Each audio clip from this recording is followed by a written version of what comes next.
जय हिंद दोस्तों, वंदे मातरम। प्रधानमंत्री पद के लिए होने वाले चुनाव में अभी काफ़ी समय है। 2024 में वो चुनाव होने हैं, लेकिन अभी से एक बार फिर से वो सवाल खड़ा हो गया है कि मोदी नहीं तो आखिर कौन। और इसका जवाब ढूंढते ढूंढते ममता बनर्जी दिल्ली खुद का नाम लेकर ऐसा लग रहा है पहुंच गई। वहां पहुंचते ही उन्होंने कई सारे विपक्षी दलों के नेताओं से बातचीत करी। लंबा सारा दौर चल रहा है मुलाकातों का। प्रधानमंत्री मोदी से भी मिली, नितिन गडकरी से भी मिली, लेकिन वो कमलनाथ से भी मिली, कांग्रेस के भी कई सारे नेताओं से मिली। और इन मुलाकातों के दौर में एक चीज़ जो झलकती हुई दिखाई दे रही है वो ये कि वो कहीं ना कहीं अपने आप को एक स्ट्रॉन्ग कैंडिडेट साबित करने में लगी हुई हैं प्रधानमंत्री मोदी के खिलाफ। क्यों? कारण साफ है। अभी अभी कुछ समय पहले जो बंगाल में चुनाव हुए हैं उसमें ममता बनर्जी ने नरेंद्र मोदी के खिलाफ जीत दर्ज करी है। और अभी सभी राज्यों में बंगाल मॉडल को अपनाए जाने की खबरें भी चल रही हैं कि भाई सभी लोग अब खेला होबे के रूप में ही लड़ाई करने वाले हैं। जाहिर सी बात है, अब जब कोई इंसान सामने से एग्जाम्पल सेट कर देता है तो सुगबुगाहट तो तेज हो ही जाती है।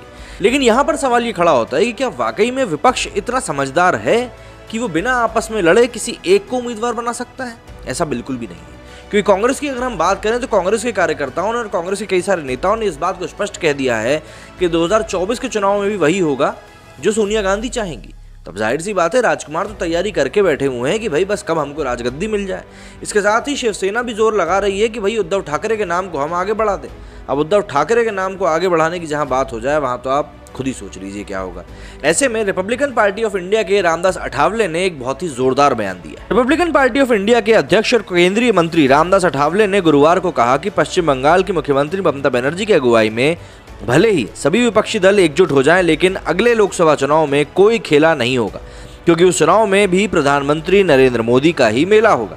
उन्होंने ये टिप्पणी उस वक्त करी है जब ममता बनर्जी इन दिनों दिल्ली में प्रमुख विपक्षी दलों के नेताओं से मुलाकात कर रही हैं।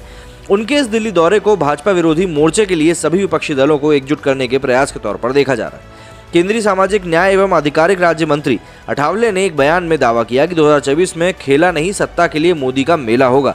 प्रधानमंत्री नरेंद्र मोदी के नेतृत्व में 2024 में राजग की सरकार बनने से दुनिया की कोई ताकत रोक नहीं सकती, चाहे ममता बनर्जी के नेतृत्व में कितने ही राजनीतिक दल एकजुट क्यों ना हो जाएं। पेगासस के मुद्दे पर संसद में विपक्षी दलों के हंगामे को लेकर उन्होंने कहा कि 3 दिन तक हंगामा ठीक है, चौथे दिन सीट छोड़कर हंगामा करने पर सदस्यों को 2 साल तक निलंबित करने का नियम होना चाहिए। इससे सदन में हंगामा रोकने में मदद मिलेगी। केंद्रीय मंत्री रामदास अठावले ने गुरुवार को केंद्र सरकार से एक ऐसा कानून तैयार करने का आग्रह किया जिससे सदन में हंगामा करने वाले किसी भी सदस्य को 2 साल के लिए निलंबित करने का प्रावधान हो। उन्होंने कहा कि कार्यवाही को बाधित करने और देश का समय व पैसा बर्बाद करने वाले सांसदों पर लगाम लगाने की इस तरह की कार्रवाई की जरूरत है। उन्होंने शाम को यहां जारी एक बयान में कहा कि केंद्र सरकार संसद में विभिन्न मुद्दों पर चर्चा के लिए तैयार है, लेकिन विपक्ष पिछले 3 दिनों से सदन में हंगामा कर रहा है। मंत्री ने कहा कि ये सदस्य अपनी सीट छोड़कर आसन के पास पहुंच गए और हंगामा किया तथा देश के कीमती समय और पैसे को लगातार बर्बाद किया।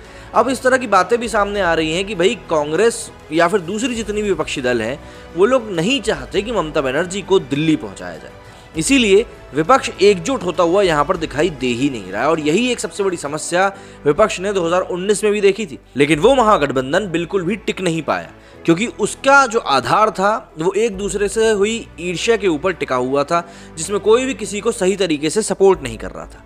अब यही क्या हम 2024 में भी देखेंगे, ये तो हमें आने वाला वक्त बताएगा। आप क्या कहना है इस पूरे मामले में, मुझे कमेंट करके जरूर बताइएगा। मेरे इस वीडियो में फिलहाल इतना ही। जय हिंद, जय भारत।